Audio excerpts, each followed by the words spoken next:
गुजरांवाला में पीटीआई रहनुमा लॉन्ग मार्च प्लान के हवाले से प्रेस कॉन्फ्रेंस कर रहे हैं। तब्दीली के लिए अपना हिस्सा डालें। ये जो हकीकी आज़ादी मार्च है, ये सिर्फ पीटीआई का मामला नहीं है।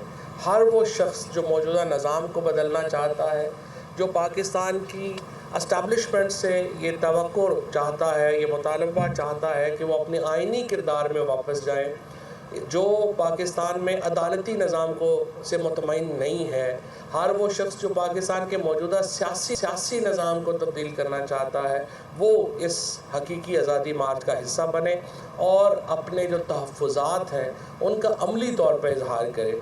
सिर्फ़ घर पे बैठ के बात करने से तब्दीली नहीं आती, तब्दीली के लिए आपको निकलना पड़ता है। और मेरे नज़र में ये जिस तरह से ये हज़ारों लोग इस वक्त निकल रहे हैं, हम अब बाकी जिन शहरों में जा रहे हैं उनसे भी हमारी तवक्को है कि वो इस निज़ाम के ख़िलाफ़ अपनी आवाज़ हमारी आवाज़ से मिलाएंगे और इसको बड़ा करेंगे। पहली बात तो मैं ये चाहता हूँ, चूँकि मैं गुजरांवाला में हूँ, तो रात को खुर्रम दस्तगीर ने अपने ख़ुद नून लीग के अपनी तर्जुमान टेलीविज़न के ऊपर ये बात एडमिट कर ली कि कल जो यहाँ पे लग़्व और घटिया बैनर लगा रहे थे वो खुर्रम दस्तगीर लगवा रहे थे। मैं हैरान हूँ, अभी मेरी उमर चीमा साहब से बात नहीं हुई कि इस एडमिशन के बाद अभी तक खुर्रम दस्तगीर को गिरफ़्तार क्यों नहीं किया गया, क्योंकि कल जिस किस्म के मजहबी मुनाफरत पर मबनी और जिस किस्म की घटिया बैनर्स जो हैं इन्होंने खुर्रम दस्तगीर के बकौल उन्होंने लगवाए, उसके ऊपर अब तक उन्हें गिरफ़्तार किया जाना चाहिए था और उनको जेल में होना चाहिए था। और मेरी नज़र में ये पंजाब हुकूमत को मैं मुतालबा करता हूँ कि वो फौरी तौर के ऊपर एक्ट करें और कल जो बैनर्स लगवाए, जिस तरह से उसका एडमिशन किया रात को टीवी के ऊपर, उसके बाद खुर्रम दस्तगीर को जो है कानूनी कार्रवाई करके उसको गिरफ़्तार किया जाए। ये पहला मौका नहीं है खुर्रम दस्तगीर के ख़ानदान का कि उन्होंने एक फ्रंट लाइन लीडर के ख़िलाफ़ इस तरह की तहमतबाजी की हो, इस तरह की बकवास मुहिम चलाई हो। इनके वालिद साहब जो थे उन्होंने यहाँ पे उस वक़्त सदर अयूब के वो यहाँ पे टाउट थे और उन्होंने मोहतरमा फ़ातिमा जिन्ना के ख़िलाफ़ भी ऐसी ही कैंपेन चलाई थी, जिस किस्म की कैंपेन अब खुर्रम दस्तगीर ने इमरान खान के ख़िलाफ़ यहाँ पे चलाई। तो इस ख़ानदान का हमें तो यूँ लग रहा है कि जिस रफ्तार से ये फरलांग मार्च रींग रहा है,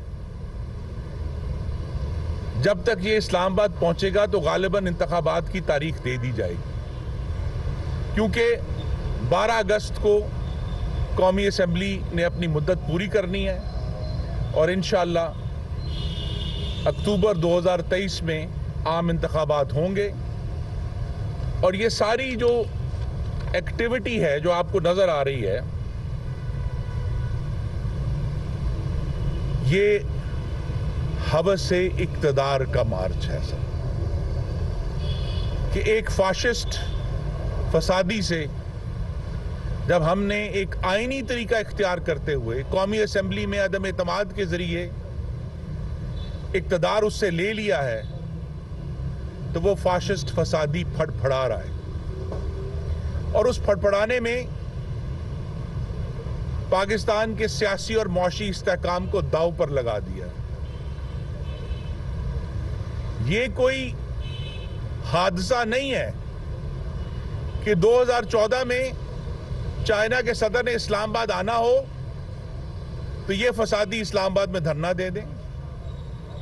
आज जब वजीर आजम शहबाज शरीफ सदर के उसी चीन के सदर से जिसने इस्लामाबाद आना था, आज उन्होंने मुलाकात की है, तो जब पाकिस्तान का मुंतखब वजीर आजम चीन के सदर से मुलाकात कर रहा है, ये फसादी फिर सड़कें रोक कर बैठा हुआ है। तो हमने तो अपना तरक्की का काम जारी रखना है और गुजरांवाला के शहरी,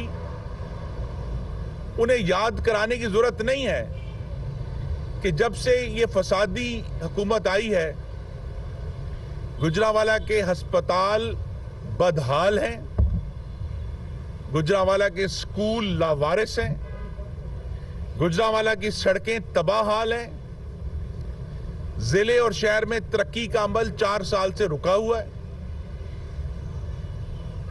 अगर ये हवस इक़्तिदार मार्च, जो कि अब कातिल मार्च बन चुका है, आज सुबह एक और कारकुन जो ट्रक से गिरा था वो वफात पा गया। इससे पहले आपको मालूम है कि खातून सहाफ़ी सदम नईम इमरान खान के कंटेनर के टायरों तले आकर कुचली गई हैं, और ये भी कारकुनों का कत्ल भी इस फसादी लीडर का रिकॉर्ड है। मुल्तान में आपको याद होगा, गर्मी से बदहाल दर्जनों कारकुन हलाक हुए, स्टेज की कार्रवाई 1 मिनट के लिए भी रोकी नहीं गई। और अब जबकि आने वाले दिनों में ये इस्लामाबाद के करीब जा रहे हैं, तो मैं सराहत से ये कहना चाहता हूं कि इस्लामाबाद के शहरियों की जान, माल, औलाद और कारोबार की हिफाजत वफाकी हुकूमत की जिम्मेदारी। इस्लामाबाद में मौजूद सफारत खानों की हिफाजत की जिम्मेदारी वफाकी हुकूमत की है। इस्लामाबाद में आईनी इदारों के जो मराकज़ हैं उनकी हिफाजत वफाकी हुकूमत की जिम्मेदारी है। तो अगर तो ये रेंगते हुए रिकॉर्ड है पार्लियामेंट की हिस्ट्री का, और इस वक्त 12 सीटों के ऊपर ओवरऑल इमरान खान जो है वो इलेक्शन लड़ चुके हैं। और इस वक्त मैं आपको ये भी बताऊं कि अगला जो 120 सीटें होंगी उन पे इंशाल्लाह इमरान खान ही कैंडिडेट होंगे। और एक पता भी चल जाएगा, मैं तो मरियम नवाज को कहता हूँ आप पे पाबंदी नहीं रही है, आ जाए ज़रा इलेक्शन ही लड़ लें। नवाज शरीफ तो लड़ नहीं सकते, शहबाज शरीफ या मरियम में से या फजल रहमान में से किसी को शौक़ है तो आ जाए इलेक्शन लड़ लेंगे, पता चल जाएगा पॉपुलैरिटी का। दूसरी बात यह है कि इलेक्शन सिंध में नहीं कराए जा रहे, बार बार इलेक्शन की तारीख जो है वो बदली जा रही है। और अब ये कहा जा रहा है कि जी लोग, सिंध पुलिस जो है वो चूँकि इस्लामाबाद आई हुई है तो हम इलेक्शन नहीं करा सकते। ऐसा नहीं है, सिंध के अवाम आपके साथ नहीं है, इसलिए आप वहाँ पे इलेक्शन नहीं करवा रहे। और जहाँ तक सिंध पुलिस का ताल्लुक है, कल मैंने देखा कि ये बात मीडिया पे आ रही थी कि उनको सहूलियात नहीं दी गई, वो जो पुलिस है वो दरबदर हो रही है। मैं इस्लामाबाद की अपनी तंजीम से दरख्वास्त करूँगा, और मैंने असद उमर साहब से भी दरख्वास्त की है कि अपनी जो तंजीम है वो सिंध पुलिस जो आई हुई है वहाँ से लॉन्ग मार्च रोकने के लिए उन्हें तमाम तर सहूलियात दे, और जो भी चीज़ उन्हें चाहिए, उन्हें पानी चाहिए, रहने की जगह चाहिए, वो इस्लामाबाद की हमारी तंजीम जो है वो देगी। क्योंकि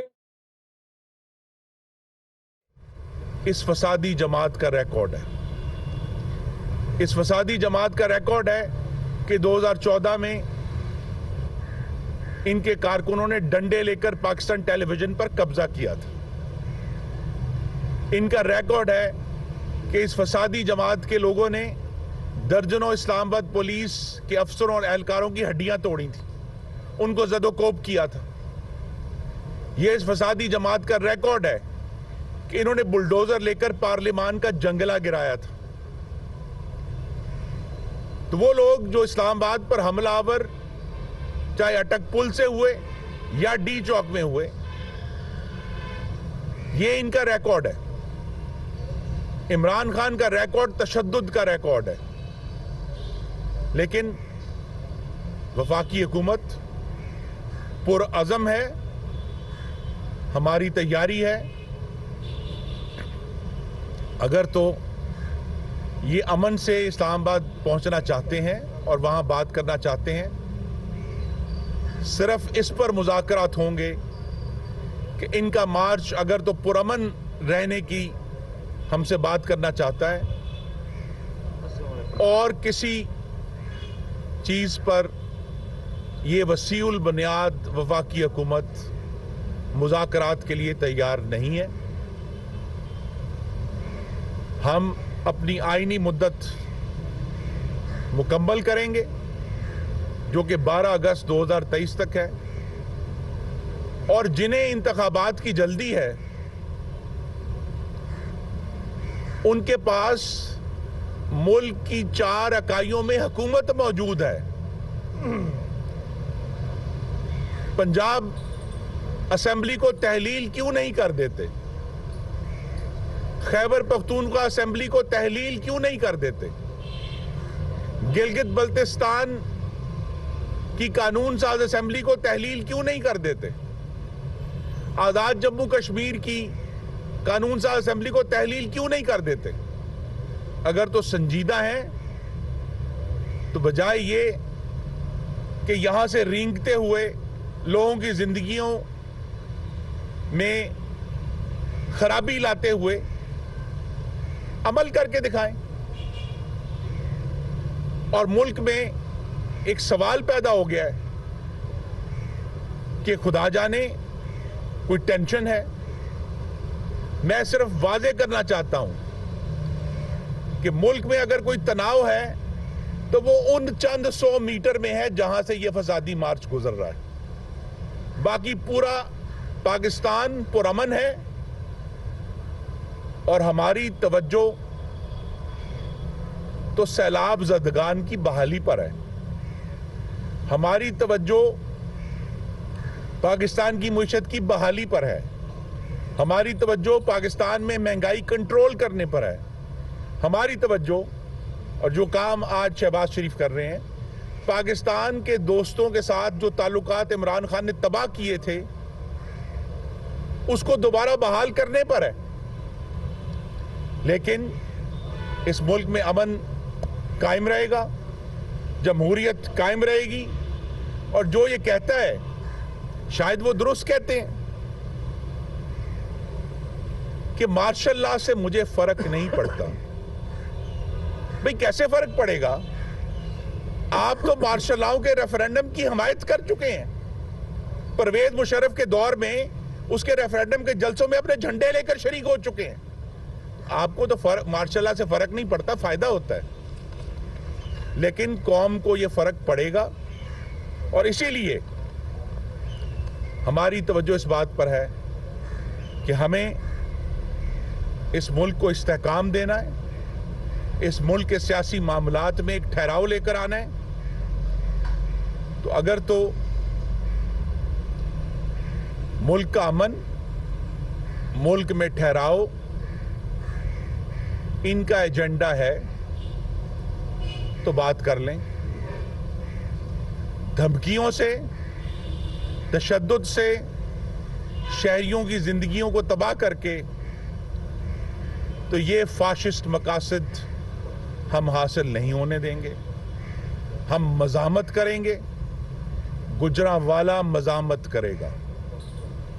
मैं आपको ये भी याद करा दूं, आप में से बहुत से हजरात उसके गवाह हैं कि किस तरह 20 अक्टूबर 2020 को पीडीएम का पहला जलसा था और यही जगह जहां हम प्रेस कॉन्फ्रेंस कर रहे हैं, इसके चारों तरफ कंटेनर लगा दिए गए थे कि अवाम किसी भी तरह जिना स्टेडियम तक न पहुंचे। लेकिन अल्लाह ताला के करम से गुजरांवाला के शहरी बहादुर हैं, हिम्मती हैं, गैरत वाले हैं। शहरियों ने अपनी ताकत से ये कंटेनर उठाकर फेंक दिए और एक फकीदुल मिसाल जलसा जमहूरियत के लिए किया। ये वही पीडीएम है। पैदल इमरान खान के खिलाफ लगते जा रहे हैं, आज राह वाले और गखर में भी लगे हैं। तो क्या आप समझते हैं कि इस सूरत हाल में कोई कशीदगी का खतरा है? देखिए, अगर यही तो मैं पंजाब हुकूमत से कह रहा हूँ, मुशर्रफ भी बैठी हैं, ये अभी मैसेज भी पहुँचाएंगी। अगर इस तरह के बैनर लगेंगे और लोगों ने जाके खुर्रम दस्तगीर साहब को घर में जाके पिटाई कर दी तो फिर हमारा ज़िले में तो नहीं होगा। जिस तरह से लाखों लोग कल निकले हैं और वो कह रहे हैं कि मैं बैनर लगवा रहा हूँ, तो बड़ी बुरी बात है। खुर्रम दस्तगीर के वालिद साहब ने भी यही हरकतें की थी, ये खुद भी यही हरकतें कर रहे हैं।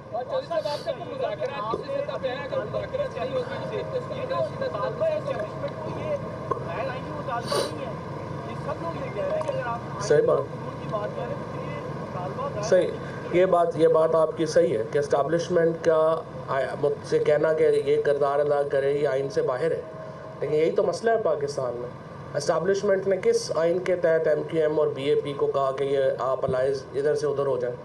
ये जो आज शहबाज शरीफ की हुकूमत खड़ी है, ये क्या सियासी तौर के ऊपर वोटें लेके खड़ी हुई है? किसने किया ये?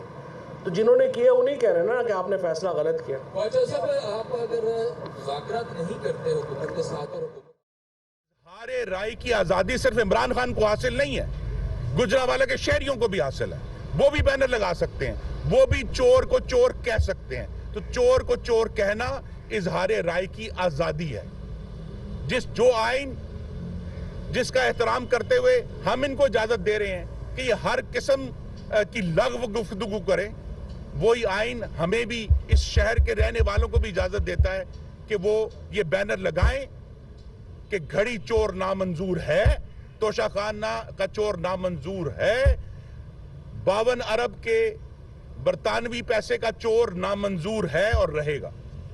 बैनर्स का इतराफ आप कर रहे हैं या जी नहीं, मैं बैनर्स उन्होंने अपने वीडियो बयान में कहा कि हमने लगवाया बैनर, आपको आपने भी कहा ये मामला क्लियर हो जाना चाहिए। तब्दील है मैं सिर्फ वजाहत से कहना चाहता हूं कि मेरा बैनर लगवाने से कोई ताल्लुक नहीं है, लेकिन जो बात अभी मैंने की है मैं उस पर खड़ा हूं और फिर दोहरा देता हूं, घड़ी चोर नामंजूर, तोशाखाना चोर नामंजूर, 56 अरब के बरतानवी पैसे का चोर नामंजूर। यार एक वो भी कह रहे हैं कि आपके पास तो कोई इख्तियारात नहीं है मुज़ाकरात के, इशारा वो एस्टेब्लिशमेंट की तरफ कर रहे हैं। अगर वहाँ पे कोई बैकडोर राब्ते उनके हैं या कल वो ऐसा होता है कि जैसे वो कहते हैं कि हमारे साथ इत्तेहादियों को अलग किया गया है, इस हुकूमत के इत्तेहादियों को भी अलग कर दिया जाता है, तो हुकूमत किस जगह पे खड़ी होगी कि आप उस इलेक्शन को मानेंगे या फिर आप ये एहतजाजी तहरीक की तरफ जाएंगे? देखिए, हमारा सबसे बड़ा मकसद इस वक्त ये है कि हमें 2023 के अक्टूबर के महीने में जो होने वाले इंतखाबात हैं उन्हें साफ, शफाफ और गैर आइनी मुदाखलत से पाक बनाना, उस तरफ हम जा रहे हैं। जो सारे इस्टेब्लिशमेंट के मामलात हैं वो घड़ी चोर मुझसे बेहतर जानते हैं। अच्छा सर, ये है कि राना सनाउल्लाह साहब प्रोग्रामों में बैठ के ये कह रहे हैं कि 40 से 50 लोग जो हैं, इससे ज़्यादा नहीं है लॉन्ग मार्च के अंदर। अगर इतने लोग हैं तो पूरा इस्लामाबाद क्यों बंद किया हुआ है? रेड जोन एरिया जो बढ़ा दिया गया है, करोड़ों रुपया वहाँ पर जो है वो शैली खरीदी जा रही है। इस हवाले से बता दें 40-50 लोगों के लिए इतना इंतजाम नहीं, उन्होंने मैं दुरुस्त कर दूं, उन्होंने 40-50, उन्हें 4 से 5 हज़ार लोग कहे हैं। नहीं, आज मेरे पास रिकॉर्डिंग उन्होंने कहा 40 से 50 लोग। तो वो जो इस्लामाबाद, मैं फिर दोहरा देता हूँ जी, आपकी समा खराशी होगी, लेकिन फिर कह देता हूँ कि इस्लामाबाद में रहने वालों की जान, माल और औलाद की हिफाजत हमारी जिम्मेदारी है। सफारत खानों की हिफाजत हमारी जिम्मेदारी है। आइनी इदारों की जो इमारतें हैं उनकी हिफाजत हमारी जिम्मेदारी है। वो जिम्मेदारी हम पूरी करेंगे। एक फाशिस्ट फसादी चैलेंज हमारे सामने है, लिहाजा उसमें हम एहतियात कर रहे हैं, हिफाजत करेंगे।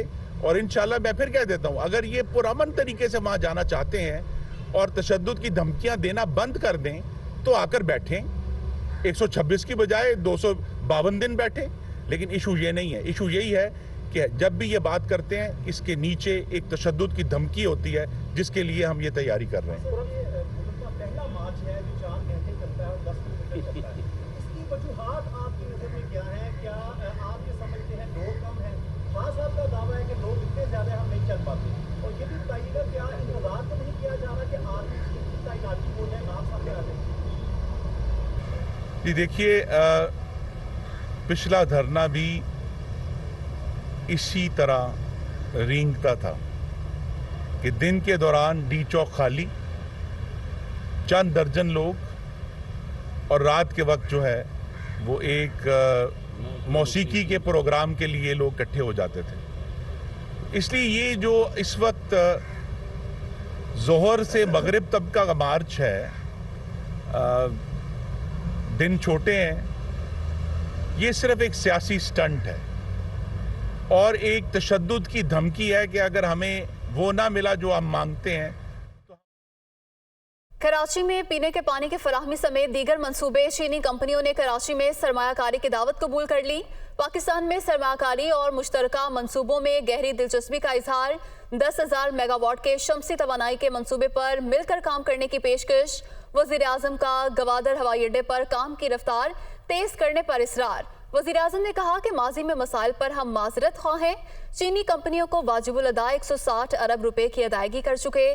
तमाम मंसूबों पर काम करने वाले चीनी बाशिंदों की हिफाजत यकीनी बनाएंगे। वजीर आजम की जानिब से ये कहा गया। कराची में पीने के पानी की फराहमी समेत दीगर मंसूबे चीनी कंपनियों ने कराची में सरमायाकारी की दावत को कबूल कर लिया है। पाकिस्तान में सरमायाकारी और मुश्तरका मंसूबों में गहरी दिलचस्पी का भी इजहार। और अब आपको बताएं कि 20 करोड़ डॉलर की एलसीज ना खुलने के बायस पाकिस्तान में गाड़ियों की मैन्युफैक्चरिंग में कमी वाक़ हुई।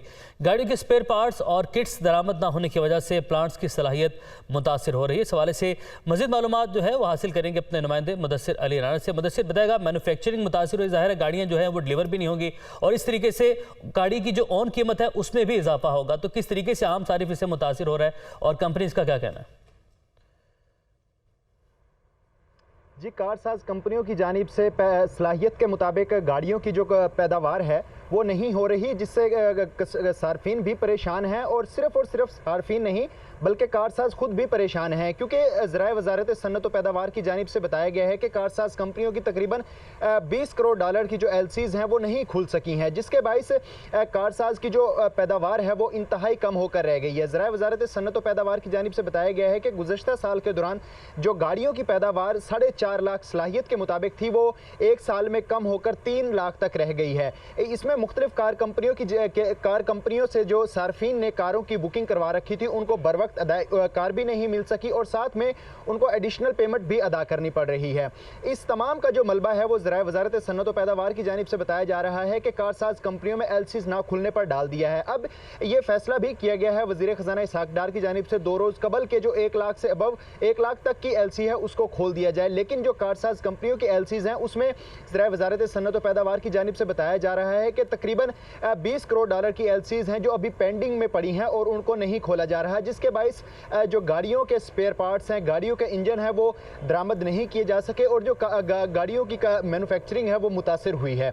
इसके साथ ही ये भी ज़राए वजारत सन्नत व पैदावार की जानिब से बताया जा रहा है कि एलसीज खोलने का जो कारसाज कंपनियों का एलसीज खोलने बड़ी एलसीज होंगी उनको आइंदा माह से खोलने का इम्कानात हैं, जिसके बाइस तकरीबन अभी भी जो स्टेट बैंक ऑफ पाकिस्तान और वजारत ख़जाना की जानिब से कोटा दिया गया है वो अगस्त से दिसंबर तक सिर्फ और सिर्फ 75 लाख डॉलर का दिया गया है। लेकिन अगर आदाद शुमार देखे जाएं और ज़राए वजारत सन्नत व पैदावार की जानिब से जो बताया गया है कि जनवरी से अप्रैल तक 4 माह के दौरान कारसाज कंपनियों ने 1.5 करोड़ डॉलर की एलसीज खुलवाई थी, जिस पर स्टेट बैंक ऑफ पाकिस्तान ने सिर्फ उनका कोटा हाफ करके 75 लाख डॉलर की एलसीज खोलने की इजाज़त दी है। अपडेट किया, आपका बहुत शुक्रिया।